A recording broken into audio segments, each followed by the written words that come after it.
welcome to my channel. Berjumpa lagi dengan saya Andi Fatimatul Islamiyah. Hari ini kita akan membahas mengenai materi kalor dan perpindahannya. Yuk simak materinya, mari kita belajar. Pada materi kalor dan perpindahannya akan dibahas materi mengenai energi panas, kalor, kalor jenis, perubahan wujud, konduksi, konveksi, dan radiasi. Apa itu kalor? Sebelum kalian mempelajari apa itu kalor, kalian akan mempelajari istilah energi panas. Di mana benda memiliki tingkat panas tertentu, karena di dalam benda terkandung energi panas. Pada suhu yang sama, zat yang masanya lebih besar mempunyai energi panas yang lebih besar. Kalor adalah energi panas yang berpindah dari benda yang bersuhu lebih tinggi ke benda yang bersuhu lebih rendah. Tahu tidak mengapa pada kemasan makanan selalu dicantumkan kandungan energi yang terdapat pada makanan tersebut?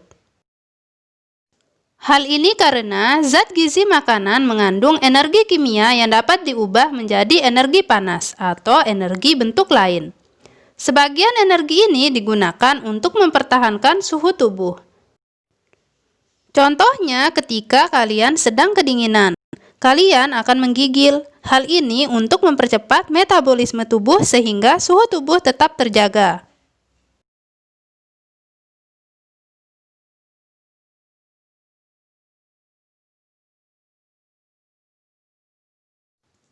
Pada saat kalian makan, kalian mendapatkan asupan energi kimia yang dapat diubah menjadi energi panas. Energi panas yang disediakan oleh makanan diukur dalam kilokalori. 1 kalori adalah jumlah energi panas yang dibutuhkan untuk menaikkan suhu 1 gram air hingga naik sebesar 1 derajat Celcius. 1 kalori sama dengan 4,184 Joule sering dibulatkan menjadi 4,2 Joule. 1. Kalor dan perubahan suhu benda. Suhu benda akan naik jika benda itu mendapatkan kalor. Dan suhu benda akan turun jika kalor dilepaskan dari benda itu. Contohnya, air panas jika dibiarkan lama-kelamaan akan mendingin mendekati suhu ruangan. Kalor yang diperlukan untuk menaikkan suhu benda hingga suhu tertentu dipengaruhi oleh jenis benda dan massa benda. Perhatikan tabel kalor jenis beberapa bahan di samping. Nah, setelah diperhatikan, yuk kita lanjut lagi materinya. Jangan lupa tetap support channel ini dengan cara like, komen, dan subscribe. Ditunggu ya. Dari materi tadi dapat disimpulkan beberapa hal. Yang pertama, kalor untuk menaikkan suhu benda bergantung pada jenis benda. Yang kedua, makin besar kenaikan suhu benda, maka kalor yang diperlukan makin besar. Yang ketiga, makin besar massa benda, kalor yang diperlukan untuk menaikkan suhu makin besar. Di mana persamaan matematisnya yaitu kalor yang diperlukan untuk kenaikan suhu sama dengan kalor jenis dikali massa benda dikali kenaikan suhu. Yang dilambangkan dengan Q sama dengan C dikali M dikali delta T. Perhatikan contoh penerapan berikut. Air bermassa 100 gram berada pada suhu 20 derajat Celcius, dipanasi hingga suhu 80 derajat Celcius. Jika kalor jenis air adalah 1 kal per gram derajat Celcius, tentukan jumlah kalor yang diperlukan. Nyatakan dalam satuan kalori. Coba tebak apa saja sih yang diketahui dari soal. Diketahui massa atau M sama dengan 100 gram. Kalor jenis atau C sama dengan 1 kal per gram derajat Celcius. Suhu awal atau T1 sama dengan 20 derajat Celcius. Suhu akhir atau T2 sama dengan 80 derajat Celcius. Terus, apa sih yang ditanyakan dari soal tersebut? Yang ditanyakan yaitu kalor yang diperlukan atau Q sama dengan titik-titik. Cara menyelesaikannya, yang pertama kita masukkan persamaan kalor. Seperti yang diketahui, persamaan kalor atau Q sama dengan M dikali C dikali delta T. Untuk diingat, delta T sama dengan T2 dikurang T1. Jadi, kalor sama dengan 100 dikali 1 dikali 80 dikurang 20. Sehingga dapat dihasilkan bahwa kalor sama dengan 6000 kalori. Tahu tidak mengapa ada titik-titik air di bagian luar gelas yang berisi es? Kalau mau tahu, jangan lupa klik like, komen, dan subscribe ya. Penyebabnya adalah perbedaan suhu antara udara di sekitar gelas dengan suhu gelas yang sudah berisi cairan yang lebih dingin atau bersuhu lebih rendah. Proses perubahan wujud zat.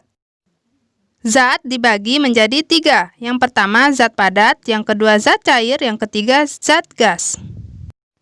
Di mana padat ke cair disebut mencair. Contohnya, es batu mencair menjadi air. Cair ke gas disebut menguap. Contohnya, air yang dipanaskan akan menguap menjadi uap. Gas ke padat disebut mengkristal. Dari cair ke padat disebut membeku.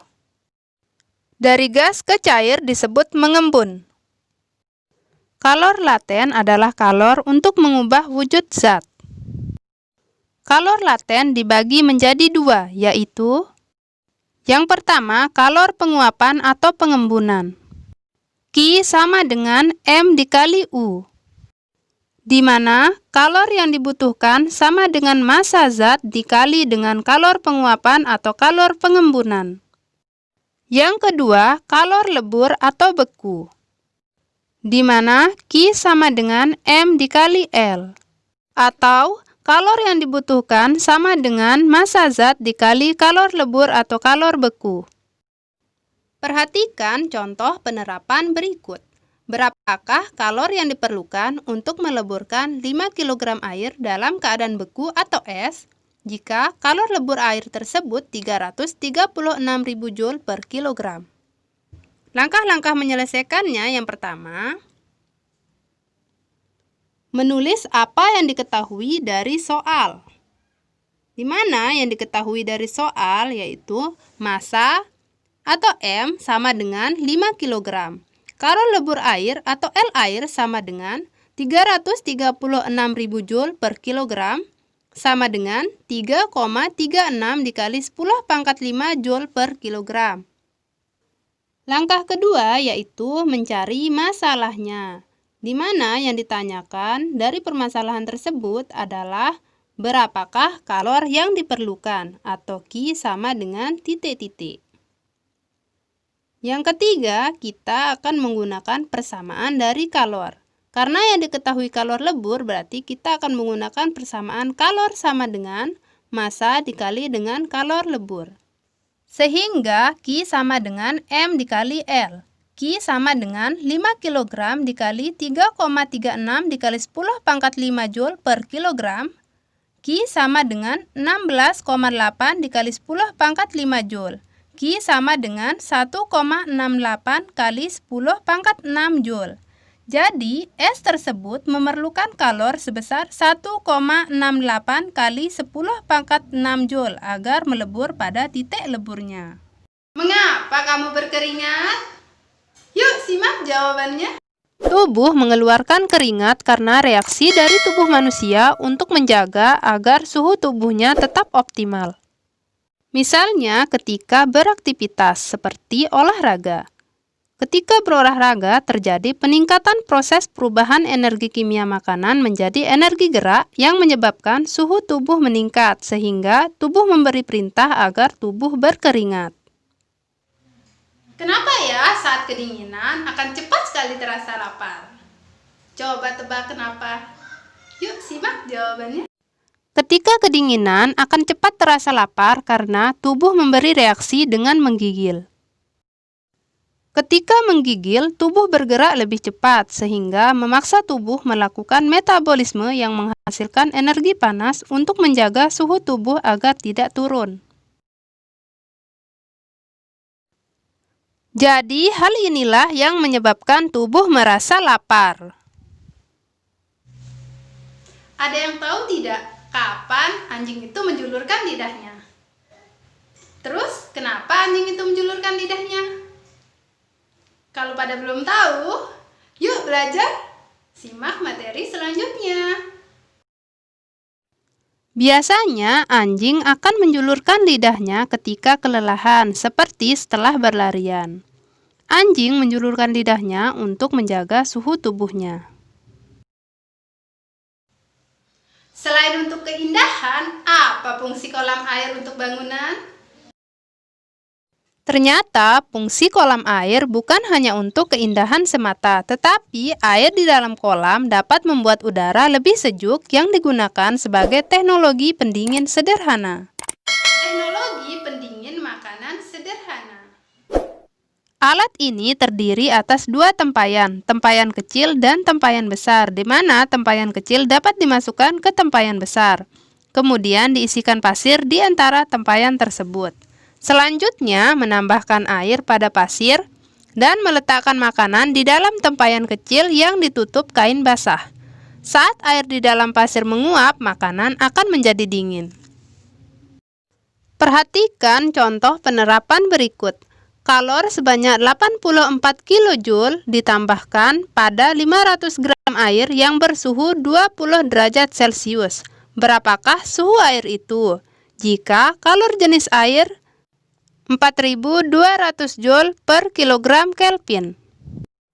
Dari soal diketahui kalor atau Q sama dengan 84 kJ sama dengan 84.000 Joule. Massa atau M sama dengan 500 gram sama dengan 0,5 kg.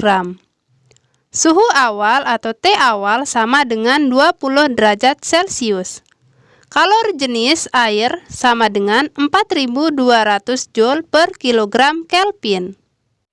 Ditanyakan suhu akhir atau T akhir sama dengan titik-titik. Untuk menyelesaikan permasalahan tersebut, kita gunakan persamaan kalor sama dengan kalor jenis air dikali massa dikali perubahan suhu. Atau Q sama dengan C dikali M dikali delta T. Untuk lebih cepat mengingat, gunakan persamaan segitiga, di mana Q sama dengan C dikali M dikali delta T, di mana C, M, dan delta T ditaruh di bagian bawah. Karena yang ditanyakan delta T, maka delta T sama dengan Q per C dikali M. C dikali M sama dengan 4200 dikali 0,5 sama dengan 2100.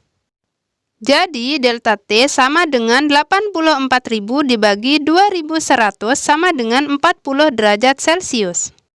Sehingga dapat diperoleh delta T sama dengan T akhir dikurang T awal.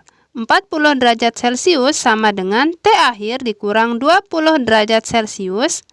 T akhir sama dengan 40 derajat Celcius ditambah 20 derajat Celcius. Jadi, T akhir sama dengan 60 derajat Celcius. B. Perpindahan kalor. Yang pertama itu adalah konduksi. Apa itu konduksi? Konduksi merupakan perpindahan panas melalui bahan tanpa disertai perpindahan partikel-partikel bahan tersebut. Contohnya, kalor berpindah dari setrika ke kain. Mengapa ya saat setrika, panas pada setrika itu akan sampai pada baju? Kenapa ya? Ayo coba tebak kenapa. Yuk kita lanjutkan materinya. Jangan lupa support channel ini dengan cara klik like, komen, dan subscribe dulu ya. Perpindahan kalor secara konduksi berlangsung seperti gambar berikut. Ketika suatu benda dipanaskan, maka suhu benda itu akan naik yang menyebabkan partikel benda bergerak lebih cepat. Sehingga kalor berpindah, di mana partikelnya tidak ikut berpindah. Bahan yang mampu menghantarkan panas dengan baik disebut konduktor, sementara bahan yang menghantarkan panas dengan buruk disebut isolator. Contoh konduktor yaitu timbal, baja, aluminium, emas, tembaga, dan perak. Contoh isolator yaitu air, bata, kayu, styrofoam, udara. Contoh peralatan rumah tangga yang memanfaatkan sifat konduktivitas bahan. Mengapa ya kopi yang dibuat itu ditempatkan pada gelas yang terbuat dari kaca, bukan pada yang terbuat dari logam? Kenapa ya? Alasannya karena panas kopi dapat bertahan cukup lama di gelas kaca, karena gelas kaca merupakan isolator yang baik. Mengapa ya ketika kita menggunakan selimut atau menggunakan jaket, kita akan merasa panas? Kenapa coba? Hal ini karena selimut terbuat dari serat wol atau kapas yang bersifat isolator. Kenapa ya penguin dapat hidup di kutub? Kalau ada yang tahu jawabannya, langsung di komen aja ya. Penguin dapat hidup di kutub karena penguin memiliki lapisan lemak yang tipis di bawah kulit. Lemak ini menjaga tubuh penguin tetap hangat. 2. Konveksi. Apa itu konveksi? Konveksi adalah perpindahan kalor dari satu tempat ke tempat lain bersama dengan gerak partikel-partikel bendanya.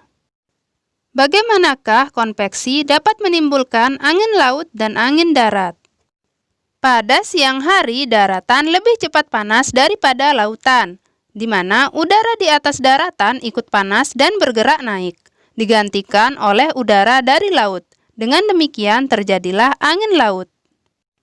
Pada malam hari, daratan lebih cepat mendingin daripada lautan. Udara di atas lautan lebih hangat dan bergerak naik, digantikan oleh udara dari daratan. Dengan demikian terjadilah angin darat.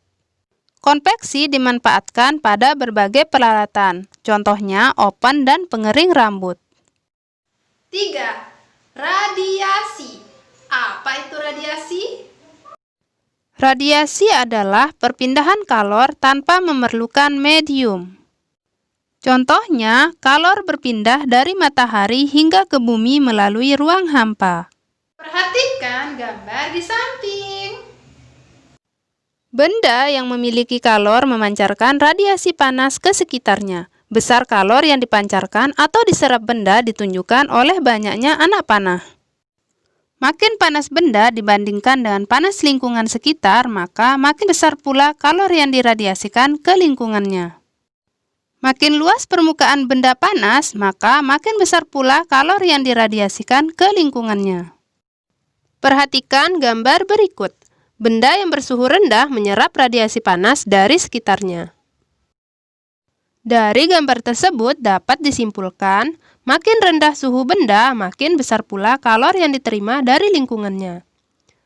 Selain itu, makin luas permukaan benda dingin, makin besar pula kalor yang diterima dari lingkungannya.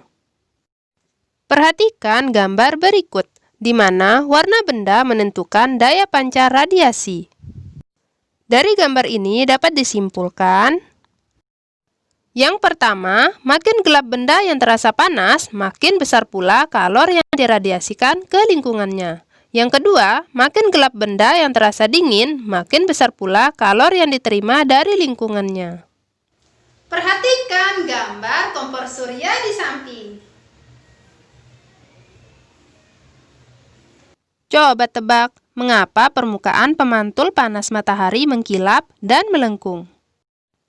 Terus, kenapa warna panci atau peralatan masak lainnya dibuat tidak mengkilap tetapi kusam? Selain itu, kenapa permukaan pemanas air berwarna gelap atau hitam? Dan kenapa baju seragam sekolah biasanya berwarna terang atau putih? Jangan lupa tulis jawabannya di kolom komentar ya. Coba tebak, kenapa buaya selalu membuka mulutnya di daratan? Buaya selalu membuka mulutnya pada saat berada di daratan untuk mengatur suhu badannya agar tetap stabil dan bisa beradaptasi dengan suhu di sekitarnya. Jangan lupa like, komen, dan subscribe. Jangan lupa klik loncengnya juga ya. Kalau bisa, di-share juga. Terima kasih. See you next time. Bye-bye.